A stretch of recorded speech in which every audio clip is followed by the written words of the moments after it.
দিয়ে শোনা যায় না।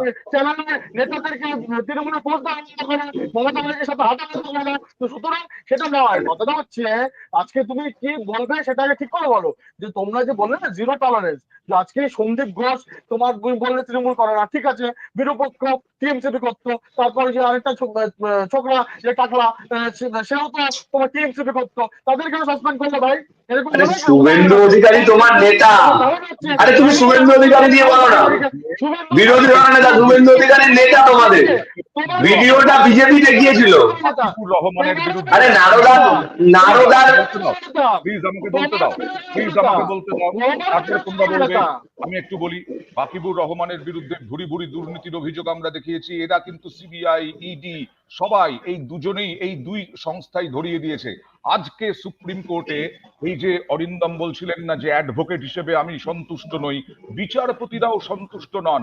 আজকে দিল্লিতে সুপ্রিম কোর্টে কিভাবে ভর্ৎসিত হয়েছে সিবিআই এবং ইডি, বিশেষ করে সিবিআই এ রাজ্যে ভোট পরবর্তী অশান্তি মামলায়। দেখুন,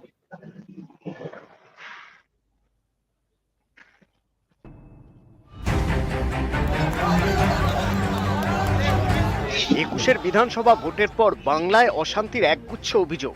এ নিয়ে তদন্ত করছে সিবিআই, জল গড়িয়েছে সুপ্রিম কোর্টে। সিবিআই চায় ভোট পরবর্তী অশান্তির সব মামলা পশ্চিমবঙ্গ থেকে সরানো হোক। এই আবেদনের প্রেক্ষিতে শুক্রবার শুনানি হয়। সেখানেই সিবিআইকে তীব্র ভর্ৎসনা করে সুপ্রিম কোর্ট। বিচারপতি অভয় এস ওকা অতিরিক্ত সলিসিটর জেনারেল এস.ভি. রাজুকে প্রশ্ন করেন, পশ্চিমবঙ্গের সব আদালতে কি প্রতিকূল পরিবেশ? সব আদালতে কি বেআইনিভাবে জামিন দিচ্ছে? অতিরিক্ত সলিসিটর জেনারেল এস.ভি. রাজু পিটিশনে গাফিলতির কথা স্বীকার করে নেন এবং তা সংশোধনের বিষয়েও সম্মত হন, কিন্তু তাতে রেহাই পাননি।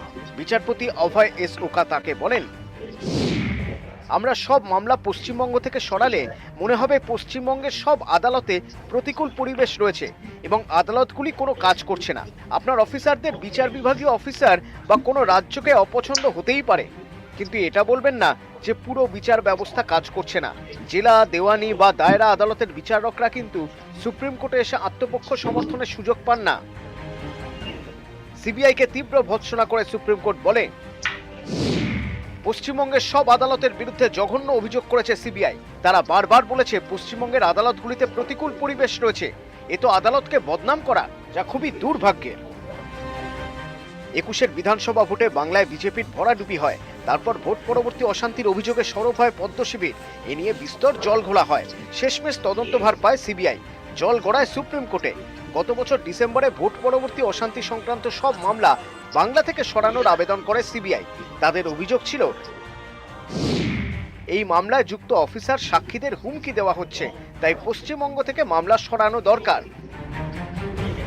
শুক্রবার এই মামলার শুনানিতেই সুপ্রিম কোর্টে তীব্র ভর্ৎসনার মুখে পড়ে সিবিআই, যার জেরে শেষমেশ আবেদন প্রত্যাহার করে নেয় কেন্দ্রীয় এজেন্সি। এদিনই ভোট পরবর্তী অশান্তির একটি মামলায় দুপক্ষকে নোটিশ ধরিয়েছে সুপ্রিম কোর্ট। ভোট পরবর্তী অশান্তির ঘটনায় দুই অভিযুক্তকে জামিন দেয় কলকাতা হাইকোর্ট। একে চ্যালেঞ্জ করে সুপ্রিম কোর্টে যান অভিযোগকারী। এদিন সুপ্রিম কোর্টে বিচারপতি বেলা এম ত্রিবেদী এবং বিচারপতি সতীশ চন্দ্র শর্মার বেঞ্চে এই মামলার শুনানি হয়। শীর্ষ আদালতের পর্যবেক্ষণ, কলকাতা হাইকোর্ট যে যুক্তিতে জামিন দিয়েছে সেটা অগ্রাহ্য করা যায় না। দুপক্ষকে সুপ্রিম কোর্ট নোটিশ দিয়েছে তাদের বক্তব্য জানানোর জন্য। নিউজ 18 বাংলা। আমি অধ্যাপক সুকান্ত ঘোষের কাছে আসবো। সুকান্ত, দুর্নীতি যে হয়নি হলফ করে বলা যাবে না, চুরি যে হয়, ব্রত মণ্ডল দুর্নীতিতে অভিযুক্ত, বাকিবুর রহমান দুর্নীতিতে অভিযুক্ত। এই যে সিবিআই ইডি কে ভর্ৎসনা বারবার আমরা দেখেছি, high court, lower court, supreme court, সেই কোর্টের ভর্ৎসনা তৃণমূলকে অক্সিজেন দিয়ে দিচ্ছে কিনা বারবার। দেখো অরিন্দা, বিচার বিভাগ এমন একটা জায়গা যেটা জুডিশিয়াল অ্যাক্টিভিজম, বিচার বিভাগে অতিক্রিয়তার কথা আমরা বলি, কিন্তু আজকে দেখো বিচার বিভাগে অতিক্রিয়তা নয়, যে বিষয়টা আমরা লক্ষ্য করছি সেটা কিন্তু বিচার বিভাগ যে বারবার রায় দিচ্ছে সেটা কিন্তু সিবিআই ইডির মতো একটা এলিট এজেন্সি, একটু আগে আমার একজন কো প্যানেলিস্ট বললেন, তাদেরকে যদি এভাবে ভর্ৎসনা শুনতে হয়, এটা শুধু অনুব্রতের কথা নয়, প্রত্যেকটা কেসে, যেটা নির্বাচন পরবর্তী হিংসা, প্রতিটা কেসে তারা যদি আজকে দায় করে যেগুলো হচ্ছে স্থান, যেমন আমাদের পশ্চিমবঙ্গের বিচার বিভাগগুলিকে, তাহলে কোথাও দেখো বিচার বিভাগ তার যে দায়, তার যে এখতিয়ার, তার মধ্যে থেকে কাজ করে। সে কিন্তু দেখে না কে মমতা ব্যানার্জি, কে শুভেন্দু অধিকারী।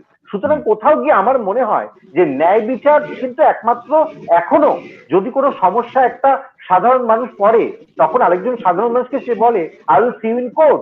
সুতরাং বিচার বিভাগের প্রতি যদি এই ধরনের মনোভাব থাকে, তাহলে কিন্তু সিবিডিআই কে বলতেই হয় যে কোনো না কোনো ভাবে তারাও কি নিয়ন্ত্রিত, তারা কি আদৌ নিরপেক্ষ।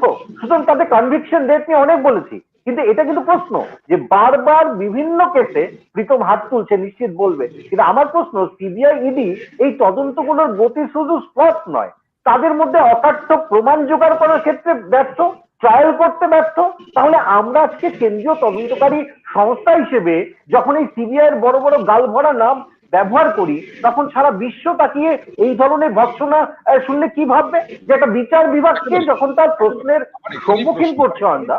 আমার এখানেই প্রশ্ন প্রীতম, যে মানুষ বিচার চান। আজকে শুধু এই যে নিহত তরুণী চিকিৎসকের বিচার নয়, এই অনুব্রতরও বিচার চান, মানিক ভট্টাচার্যেরও বিচার চান, যারা যারা দুর্নীতি করেছে তাদের বিচার চান মানুষ, সাধারণ মানুষ, তারা আজ রাস্তায়, কিন্তু কোথাও বিচার তো পাচ্ছেন না তারা।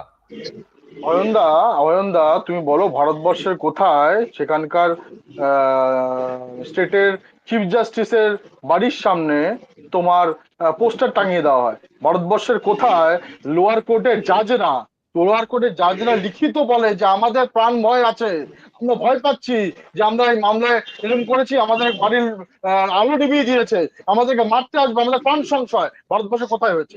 এই যে আজকে মাননীয় বিচারপতির, আমি জানি না পশ্চিমবঙ্গের ওই কথাগুলো যেগুলো অলরেডি সুপ্রিম কোর্টে, এখানে আইনজীবী আছেন, উনি আরো বলতে পারবেন, সুপ্রিম কোর্টে আমার মনে হয় সুমোটো বা কিছু নিয়েছে এই ডায়মন্ড হারবারে যে ঘটনাটা কয়েকদিন আগে ঘটেছে, সেখানকার লোয়ার কোর্টের জাজেরা তাদের প্রাণ সংশয় আছে, তারা লিখে পাঠাচ্ছে। ভারতবর্ষের কোথায় হয়েছে? তো সুতরাং এই যে ব্যাপারটা, এই ব্যাপারটা আজকে ভারতবর্ষের পশ্চিমবঙ্গে কোথায় আছে, যে ভারতবর্ষের একজন মুখ্যমন্ত্রী সে বলছে আমি এর সাথে কাট অফ করে দেবো, আমি ডিবিএস এর সাথে কাট অফ করে দেবো? ভারতবর্ষের কোথায় আছে, কোন মুখ্যমন্ত্রী যে আজকে তোমার ন্যাশনাল হাইওয়ে 3 দিনের জন্য ব্লকেজ করে দিচ্ছে? আমাকে বলো। উনি নিজেকে একটা আলাদা সেপারেট স্টেট ভাবতে শুরু করেছেন। এই যে তার মানসিকতা, সেই মানসিকতা ভারতবর্ষের এসপি যেটা হয়, সুপ্রিম কোর্ট। প্রথম কথা হলো, ভারতবর্ষের কোথায় লেখা আছে যে 5 লাখ কিউসেক জল ছাড়বে না বলে হাইওয়েতে নিউজ এইটিনের মাধ্যমে সুপ্রিম কোর্টের বিচারপতির দৃষ্টিগোচর করতে চাইছে। 1000 বিচারপতি থেকে শুরু করে সিবিআই থেকে শুরু করে 5টা জেলা জলের তলায় চলে যাবে, ডিবিসি জল ছাড়বে না বলে, ড্রেনেজ সিস্টেম ঠিক করবে না, কোথায় বলা আছে? ড্রেনেজ সিস্টেম ঠিক করবে না, কোথায় বলা আছে? জল ধারণের ক্ষমতা বাড়ানো হবে না, 5 লাখ কিউসেক জল ছাড়বে না আলোচনা করে। আর হাইওয়েতে গাড়ি আটকাবে না, হাইওয়ে দিয়ে জল যাচ্ছে, গাড়ি ভেসে গেলে কিছু করবে না। আমি দুজনকে অনুরোধ করছি, আমি মিউট করতে বাধ্য হচ্ছি দুজনকে, আমি একটু তোর কাছে আবার যাব। না আমি তো বললাম না। না, দামোদর ভ্যালি কর্পোরেশন আমি বলবো না, আমি আজকে দামোদর আমি বলতে, আমি তো তুলিনি, প্রীতম ডিবিসি নিয়ে তুলছে, তাহলে ওর আসল কথা কুমিরের রচনা করে এসছে, কি হবে এখন? আপনি যদি মানে নদীর রচনা লিখতে চান, কুমিরের রচনায় বলবেন। আমি যে জাজের কথা বললাম, যে সমস্যা আচ্ছা, আমি পুরো শোটাই এরকম ভাবে চলবে, ও থাকবে। আমি রাজনৈতিক থেকে কোথাও কি অসুবিধে প্রীতম? এই জন্য চিৎকার করে করে শোয়ে বারবার করে ডিস্টার্ব করার চেষ্টা করছে প্রীতম? রাজনৈতিক অসুবিধা হচ্ছে না? রাজনীতি আমি তো তোমাকে জিজ্ঞেস করলাম দাদা, আমার তো প্রশ্ন শুনতে পাচ্ছি না। আমি বললাম যে এই পশ্চিমবঙ্গের, তুমি তো এতক্ষণ বললে, আমরা তো শুনলাম, অন্যান্য সমস্ত প্যানেলিস্ট তো চুপ করে তোমার বক্তব্য শুনলাম, যখন আমায় বলতে দিচ্ছে তুমি একটু ধৈর্য ধরে শোনো। যাই হোক, অয়নদা, আমাদের বক্তব্য হলো যে পরিষ্কার, অয়নদা, যে আমার কথা হলো, আমি ধরে নিলাম অনুব্রত মণ্ডল অভিযুক্ত বা এইবার প্রমাণ, যখন তুমি অ্যারেস্ট করেছো, তুমি তো অনন্তকাল অ্যারেস্ট করে রাখতে পারো না, তোমাকে প্রমাণ করতে হবে, ট্রায়াল শুরু করতে হবে। আমাদের বক্তব্য হলো যে এই যে মেলাইন করার চেষ্টা, বিভিন্ন ক্ষেত্রে মেলাইন করার চেষ্টা একটা রাজনীতিবিদকে, তুমি তো এইটা তো হতে পারে না অয়নদা যে আমি একজনের বিরুদ্ধে অভিযোগ করে দেবো, কালকে প্রীতমকে অভিযোগ করে দেবো, সেই অভিযোগ করার পরে অ্যারেস্ট করে দেবো, অ্যারেস্ট করার পরে দায়টা তো পুলিশের থাকবে, কলকাতা পুলিশ যদি অ্যারেস্ট করে। এই সমস্ত ক্ষেত্রে আমরা বারবার বলছি যে এইখানে সিবিআই হোক বা ইডি হোক, কেন্দ্রীয় এজেন্সি আগে থেকে ঠিক করে রাখছে, কেন ভৎসনা হবে না? এখানে যে কো প্যানেলিস্টরা বলছে যে সিবিআই দিকে ভৎসনা শুনতে হচ্ছে, খারাপ লাগছে এলিট এজেন্সি ভৎসনা শুনে, এইটার একটাই কারণ হয় না, এখানে আর একজন মানে আইনজীবী আছেন যিনি বলতে পারবেন আমরা তদন্তে যখন কোনো জায়গা হয় তদন্ত কিন্তু তার তদন্তের মাধ্যমে যা যা উঠে আসে সেগুলো দিয়েই কিন্তু চার্জশিট গঠন করতে হয়, এবং ট্রায়ালের সময় যারা সাক্ষী দেয় তাদের কিন্তু অনেক গুরুত্বপূর্ণ রোল প্লে করে। আর এইখানে বিচার যারা তদন্তকারী সংস্থা তারা আগে থেকে ঠিক করে নেয় কেন্দ্রীয় মানে কেন্দ্রীয় সরকারের কথায় যে কোথায় কোথায় কিভাবে তদন্তটা এগোবে। মুশকিলটা হচ্ছে এখানে যখন আপনি একটা তদন্ত ম্যানিপুলেট করার চেষ্টা করছেন, এই শুভেন্দু অধিকারী বা সুকান্ত মজুমদারদের কথায় তারিখ পে তারিখ, তারিখ পে তারিখ, তারা আগে থেকে বলে দিচ্ছে কার বাড়িতে সিবিআই যাবে, কার বাড়িতে ইডি যাচ্ছে। তার মানে বাংলার মানুষ বুঝতে পারছে যে তদন্তটা আগে থেকেই রেজাল্টটা ঠিক করা। আমি এই রেজাল্টটা চাই, এই রেজাল্টটা আমি দেখতে চাই। আমি অরিন্দমের কাছে যেতে চাই। অরিন্দম, কোথাও কি আমরা জানি, যতটুকু জানি আর কি পড়াশোনা করে, যে আদালতের হচ্ছে তথ্য প্রমাণের ওপর, কাগজের ওপর নির্ভর করে আদালতের সিদ্ধান্ত বা আদালতের নির্দেশ।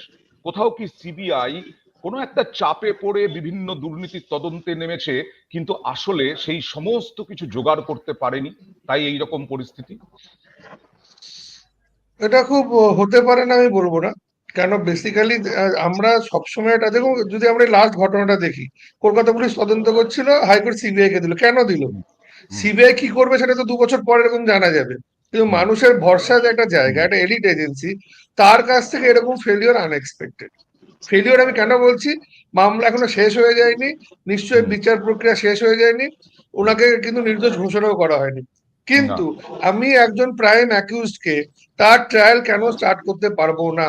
যে নতুন আইনের আলোচনা হচ্ছিল সেখানেও কিন্তু 90 দিনের মধ্যে চার্জশিট দেওয়ার কথা, তাহলে আজকে ভারতবর্ষের যে পার্লামেন্ট যে নতুন আইন এনাক্ট করেছে তাতে বলছে যে সেশন ট্রায়ালে যদি কোনো কেস থাকে 90 ডেজ এর চার্জশিট ফাইল করতে হবে।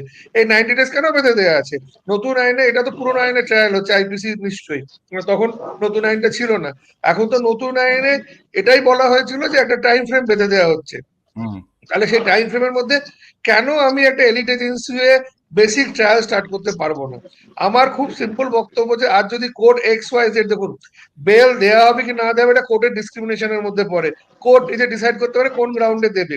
যদি কোনো অন্য গ্রাউন্ডে বেল হতো তাহলে আমি এত কথা বলতাম না, কিন্তু আমি ট্রায়াল স্টার্ট করতে পারলাম না বলে যদি বেল হয়ে যায় তাহলে সেটা কিন্তু একদমই অ্যাকসেপ্টেবল নয়। অরিন্দম বাবু, আমি একটা কথা মনে করে দিই, সারদা কাণ্ড প্রায় 14 বছরের উপরে চলছে। আপনি জানেন গত মাসে, আপনি নিশ্চিতভাবে জানেন গত মাসেও একটা সাপ্লিমেন্টারি চার্জশিট দেওয়া হচ্ছে, তার মানে 14 বছর পরেও চার্জশিট, ফাইনাল চার্জশিট দিতে পারছে না সিবিআই। এইটা তো একটা এলিট এজেন্সির কত বড় ব্যর্থতা, এটা তো ভাবা যায় না। না, এবার আমার সময় শেষ, সেটাই বললাম। আমার একেবারে বক্তব্যটা খুব সিম্পল, এই বিষয়গুলোকে নিয়ে যে দেখুন সিবিআই তো একটা টিম কাজ করে, এলিট এজেন্সি এমনি তো হয়ে যায়নি, তাদের যে ট্রায়ালের যারা ইনভেস্টিগেটিং অফিসার আছে, তাদের যে লিগ্যাল টিম আছে, তাদের যে অ্যাডভোকেট রিপ্রেজেন্ট করে, দিস এ টিম ওয়ার্ক। তো সেখানে দাঁড়িয়ে ধরুন আমি যেমন আজকে একটা আলোচনা আসছিল, অয়ন আমাকে জিজ্ঞেস করছিল এই বেল ক্যান্সেলেশনের জন্য কি হাইকোর্ট যাওয়া যেতে পারে? নিশ্চয়ই যাওয়া যেতে পারে, কিন্তু সেরকম ভাবে যদি ট্রায়াল স্টার্ট না হয়ে থাকে তাহলে তো সিবিআই আজকে হাইকোর্টে বা ইডি হাইকোর্টে বলতে পারতো যে লোয়ার কোর্ট ট্রায়াল স্টার্ট করছে, ডিরেকশন যাতে ট্রায়ালটা স্টার্ট, সেটা কি করা হয়েছে? কেন করা হয়নি? আমরা পরপর দেখছি কেজরিওয়ালের ক্ষেত্রেও কিন্তু সিবিআই কে ভর্ৎসিত হতে হয়েছে, ইডি কে ভর্ৎসিত হতে হয়েছে। আমি একটু জাস্ট একজন দর্শকের বিভিন্ন কমেন্টস আসে, আমি নাম করছি না কারণ সব দর্শকের তো দিচ্ছি না, একজন দর্শকের প্রশ্ন, বলা যায় মন্তব্য, সেটা ধার করে তোমার কাছে একটা প্রশ্ন। জামিন মানে এখনো খাঁচাতেই থাকবেন অনুব্রত? খাঁচাতেই থাকবেন নাকি পুজোর আগে বেরোবেন? কি মনে হচ্ছে কবে বেরোবেন? আইনজীবী হিসেবে কি দেখছো ট্র্যাক রেকর্ড মামলার, এবং আগামীকাল না সোমবার কবে বেরোবেন জেল থেকে অনুব্রত মণ্ডল? আমি যতটুকু আপডেট দেখলাম, আজকে অর্ডার আপলোড হয়নি, কারণ লেট ইভিনিং এ অর্ডারটা হয়েছে। অর্ডারের কারেকশনের প্রসিডিউর থাকে যে কোনো কোর্টের ক্ষেত্রে, ওনাদের আইনজীবী যা বললেন বা কোর্ট মারফত যেটা বলছেন কালকে সকালের মধ্যে আপলোড হয়ে যাবে। এবার টার্মস এন্ড কন্ডিশন দিয়েছে পাসপোর্ট জমা করা এইগুলো, এবার যদি ধরুন এগুলো তো হ্যান্ডি সবসময় নাই থাকতে পারে, কারণ হয়তো বীরভূমের বাড়িতে পাসপোর্ট পড়ে আছে, বা যদি পাসপোর্ট আগে সিজ করা থাকে তাহলে এগুলো জমা করতে হবে। বেসিক যে প্রসিডিওর গুলো দিয়েছে সেগুলো কমপ্লিট হলে আমার হিসেবে কালকে বিকেলের মধ্যে বেরিয়ে যাওয়া উচিত। যদি ধরুন কালকে যেহেতু Saturday, not a full working day আমরা জানি, হয়তো যদি কোনো প্রভিশন হয় মানডে সকালে বেরিয়ে যাওয়ার চান্স আছে, কারণ সিবিআই অর্ডার শিট পেয়ে বা ইডি অর্ডার শিট পেয়ে উপরের কোর্টে আবেদন নিশ্চয়ই করবেন এক্সপেক্টেড, কিন্তু সেই আবেদনের জন্য এই প্রসিডিওর আটকে থাকবে না আমার হিসাবে। আইদার কালকে ইভিনিং বা মানডে সকালে ওনার বেরিয়ে যাওয়া, কারণ এছাড়া অন্য কোনো কেস পেন্ডিং নেই। সিবিআই যে কেস ছিল অত অলরেডি সুপ্রিম কোর্ট জামিন দিয়ে ফেলেছে। আমার একদম শেষ প্রশ্ন প্রীতমকে, যে বীরভূমে দোর্দণ্ড প্রতাপ অনুব্রতহীন ভাবেও তোমরা সেরকম ভাবে কেন কোনোভাবেই দাঁত খোঁচতে পারোনি? আরো কি বিপাকে পড়লে অনুব্রত মণ্ডল ফিরে আসছেন তার বাড়িতে? না না, সিবিআই আর ভারতীয় জনতা পার্টির সাথে দূরত্ব তুমি কেন গুলিয়ে ফেলছো আমি জানি না। আমরা তো আর বিজেপিকে বলছি, ওই আপনার মমতা ব্যানার্জির আর বিনীত গোয়েলের ব্যাপার নয়। এই সিবিআই ডাইরেক্টরকেও চুজ করে এলওপি এবং সুপ্রিম কোর্টে, যা তুমি জানো তার রিক্রুটমেন্টটা কি করে হয়। যাই হোক, তো এবার তার সাথে সেটা না, সেটা হচ্ছে যাচ্ছে আমরা রাজনৈতিক ভাবে আমরা লড়াই করছি, ডেমোক্রেটিকলি লড়াই করছি। এই মমতা ব্যানার্জি যিনি ডেমোক্রেসি বিশ্বাস করে না তার বিরুদ্ধে লড়াই করছে, এবং আমরাই লড়াই করছি, আমরাই রাজ্যের বিরোধী দল। রাজ্যের মানুষ আমাদেরকেই সেই আশীর্বাদটা দিয়েছে। প্রশ্ন ছিল বীরভূমে দুর্বল কিনা, কয়েক লক্ষ ভোটার থেকে কম আছে, কিন্তু আমরাই লড়াই করবো বীরভূমে, আমরাই জিতবো আগামী দিনে, এবং আমরা সেই জায়গায় আসবো, সেটা নিয়ে কোনো সমস্যা নেই। ওকে সুকান্ত, বীরভূমে বিজেপির কি অবস্থা হতে পারে? দেখো বয়নদা, ঘটনা হচ্ছে যেটা এই একটা বড় সুযোগ কিন্তু ছিল, যেটা আমি বলতে চাই যে একজন প্রভাবশালীকে, আমি এই কথাটা একটু অ্যাড করতে চাই, যে একজন প্রভাবশালীকে যখন তাকে জামিন দিতে হচ্ছে তার মানে কিন্তু সংশয় এটা তৈরি হচ্ছে যে যারা সাক্ষ্য প্রমাণ রয়েছে, যদি এটা আমরা ধরে নিই সিবিআইডি এর কথা, তাহলে কিন্তু ভয়ঙ্কর ব্যাপার।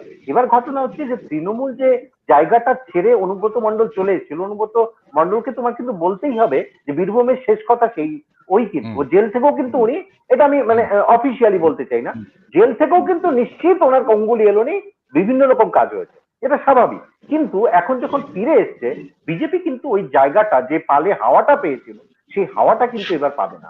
এবার কিন্তু সমস্যাটা যেই জায়গাটায় সাংগঠনিক দুর্বলতা, প্রীতম স্বীকার করুক না করুক, সাংগঠনিক দুর্বলতা কিন্তু প্রকাশ পাচ্ছে। কারণ সাংগঠনিক দুর্বলতা যেগুলো আমরা লক্ষ্য করি, যে সুযোগগুলো ওনারা পেয়েছে বিজেপি, সেটা কিন্তু পশ্চিমবঙ্গে কাজে লাগাতে পারে। বিজেপির পালি নেই আবার হাওয়া, বিজেপির পালি নেই আবার হাওয়া। হ্যাঁ ঠিক আছে, আমাদের মুখ্যমন্ত্রী হবে দুদিন পরে, তুমি তাকে মুখ্যমন্ত্রী বলবে, এটা আচ্ছা লিখে রাখছি, তুমি আর রাখো এটা। আপকি বার 200 বার, আপকি বার 200 বার, আপকি বার 200 বারের মতো।